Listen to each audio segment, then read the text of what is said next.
Assalamualaikum warahmatullahi wabarakatuh. Hello everyone, welcome to my YouTube channel Putri Ardifa.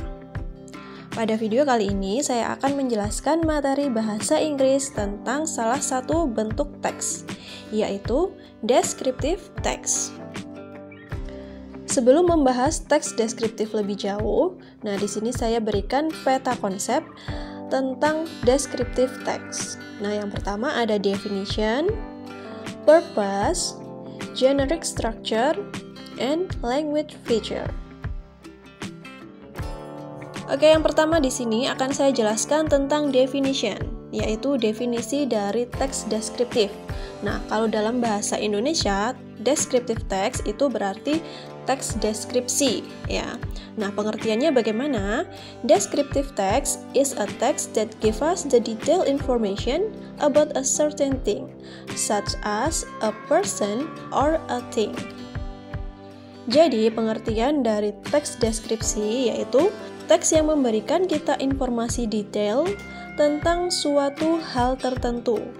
Bisa tentang ciri-cirinya, bentuknya, karakteristiknya, dari seseorang atau benda. Dan untuk purpose atau tujuan dari teks deskripsi yaitu to describe and reveal a particular person, place, or thing. Jadi di sini tujuan dari teks deskripsi yaitu untuk mendeskripsikan, untuk menggambarkan seseorang atau suatu benda atau bisa juga suatu tempat. Jadi untuk teks deskripsi di sini maksudnya itu menjelaskan seseorang, suatu benda atau suatu tempat. Tapi tempat atau seseorang atau suatu benda itu tadi merupakan spesifik, sudah spesifik, bukan secara umum. Misalnya kalian ingin mendeskripsikan seseorang. Kalian ingin mendeskripsikan siapa? Misalnya kalian ingin mendeskripsikan ibu kalian. My mother is a pretty woman. Kalian bisa tuliskan seperti itu. Atau misalnya kalau suatu tempat, kalian juga harus pilih tempat yang spesifik.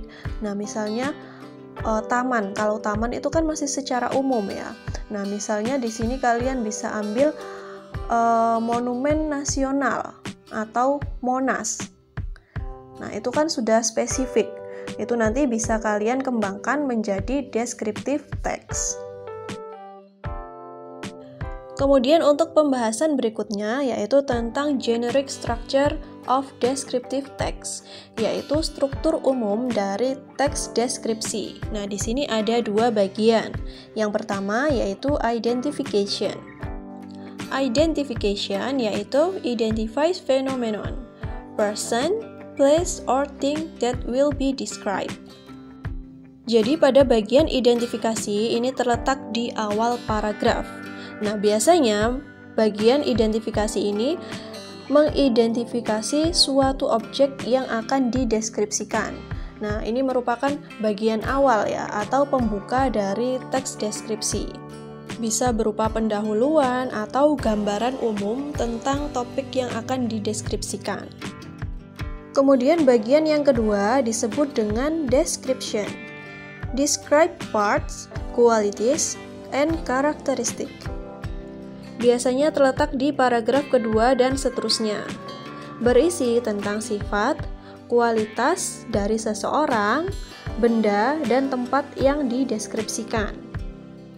Jadi di paragraf kedua dan seterusnya ini dinamakan description, Berisi tentang penjelasan lebih detail, bisa karakteristik, kualitas dari seseorang atau suatu benda yang telah dideskripsikan sebelumnya.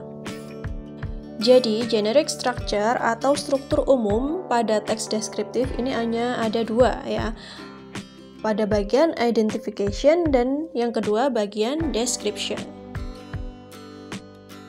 Untuk pembahasan berikutnya yaitu tentang language feature atau ciri kebahasaan dari teks deskripsi. Yang pertama yaitu specific participant. Yang sudah saya jelaskan di awal, yaitu yang spesifik, yang secara khusus. Has a certain object is not common and unique, only one. Jadi di sini objeknya itu sudah ditentukan, objeknya secara khusus. Hanya ada satu. For example, Borobudur Temple. Nah, di sini kan kalau Candi Borobudur itu sudah jelas ya, hanya ada satu.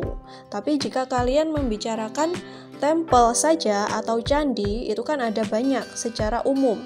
Namun jika kalian membahas tentang Borobudur Temple, nah itu kan secara khusus.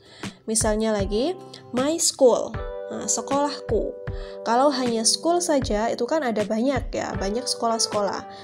Namun jika my school, sekolahku, itu kan hanya khusus. Atau bisa juga kalau orang, kalian bisa mendeskripsikan my mom, ibuku. Nah, kalau kalian hanya mendeskripsikan tentang ibu saja, itu kan masih secara umum. Namun, jika kalian mendeskripsikan ibu kalian atau my mom, itu kan secara khusus. Jadi, bisa dipahami ya sampai di sini, kalau descriptive text atau teks deskripsi itu sifatnya mendeskripsikan hal yang spesifik. Kemudian untuk ciri kebahasaan yang kedua, the use of an adjective is to clarify the noun. Menggunakan kata sifat untuk menjelaskan kata benda. Nah, di sini maksudnya pada teks deskripsi itu kan kita menggunakan kata benda ya. Nah, kita menggunakan kata sifat untuk menjelaskan kata benda tersebut. Nah, misalnya ada kata a snowy mountain, gunung bersalju. Atau bisa juga a pretty face. Pretty ini merupakan kata sifatnya, sedangkan face ini merupakan noun atau kata benda. Atau bisa juga the famous place in Hong Kong. Famous ini merupakan adjective atau kata sifat. Place in Hong Kong merupakan kata benda atau noun. Jadi kata benda tersebut diikuti dengan adjective untuk menjelaskan, ya. Untuk ciri kebahasaan yang ketiga, the use of simple present tense. The sentence pattern used is simple present tense because it tells the fact or the object described. Jadi tenses yang digunakan pada descriptive text yaitu simple present tense, menggunakan kata kerja bentuk pertama atau verb one ya. Mengapa menggunakan simple present tense? Karena pada descriptive text itu menjelaskan tentang fakta, berbicara tentang fakta ya. Fakta dari benda atau seseorang yang dideskripsikan. Untuk ciri kebahasaan yang keempat yaitu action verb. Action verb ini merupakan kata kerja yang melakukan tindakan. Nah, misalnya ada kata walk. Nah, walk ini kan berjalan ya, itu merupakan kata kerja action verb. Kemudian ada run, berlari. Drive, mengemudi. Go, pergi, dan lain sebagainya. Untuk lebih memahami tentang descriptive text, di sini saya berikan contoh descriptive text pada buku bahasa Inggris kelas 10 yang berjudul Taj Mahal. Kalian bisa simak pada buku bahasa Inggris kelas 10 chapter 4 di halaman 58. Taj Mahal, an epitome of love, is actually a mausoleum. Taj Mahal adalah simbol dari cinta, yang sebenarnya adalah sebuah makam. Nah, jadi Taj Mahal ini sebenarnya bukan masjid ya, meskipun tampaknya seperti masjid. Taj Mahal itu sebenarnya adalah pemakaman. Standing majestically on the bank of river Yamuna, the Taj Mahal is synonym to love and romance. Berdiri megah di tepi sungai Yamuna, Taj Mahal identik dengan cinta dan asmara. Taj Mahal was constructed by Mughal Emperor Shah Jahan in the memory of his beloved wife and queen. Taj Mahal dibangun oleh kaisar yang bernama Mughal Shah Jahan untuk mengenang istri dan ratu tercinta. Jadi Taj Mahal ini merupakan simbol cinta dari Shah Jahan ya kepada istrinya tadi. The name Taj Mahal was derived from the name of Shah Jahan's wife. Mumtaz Mahal, which mean crown of palace. Nama Taj Mahal berasal dari nama istri Shah Jahan yang bernama Mumtaz Mahal, yang berarti mahkota istana. Nah, pada bagian yang pertama ini disebut dengan identification, ya. Di sini masih menjelaskan secara umum tentang Taj Mahal, di mana Taj Mahal itu merupakan pemakaman, ya, simbol cinta dari Shah Jahan terhadap istrinya yang bernama Mumtaz Mahal, yang kemudian diabadikan menjadi nama Taj Mahal. Untuk paragraf berikutnya, Taj Mahal represent the finest architectural and artistic achievement. Taj Mahal itu merupakan lambang, ya, dari bangunan yang terbaik pada masa itu. The mausoleum was constructed of pure white marble. Makam itu dibangun dari marmer putih, dari marmer yang berwarna putih. The white marble is in line with semi-precious stone including jade, crystal, lapis lazuli, amethyst, and turquoise.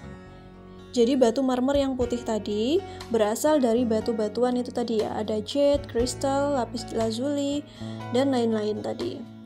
That from the intricate design, yang membentuk desain yang luar biasa, yang indah.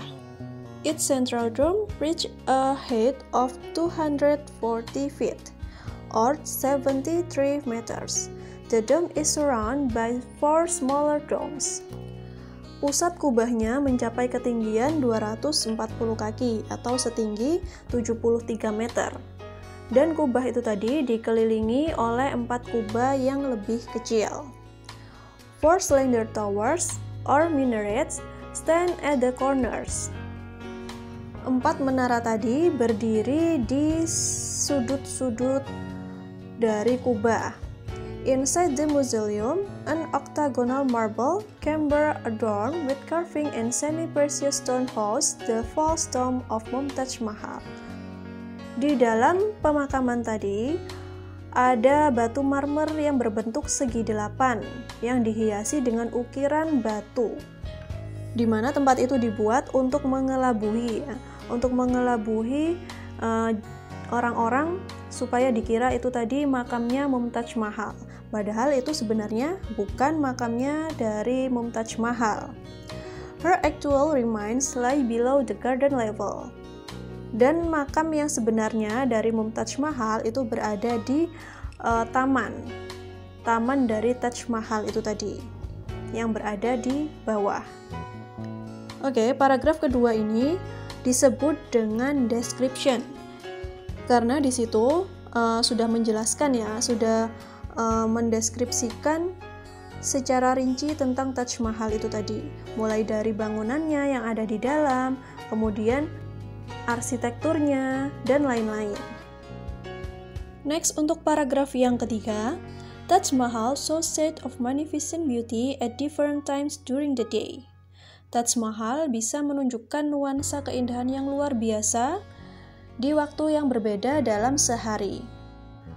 At dawn, when the first rays of the sun hits the dome of this epic monument, it radiates like a heavenly pinkish palace.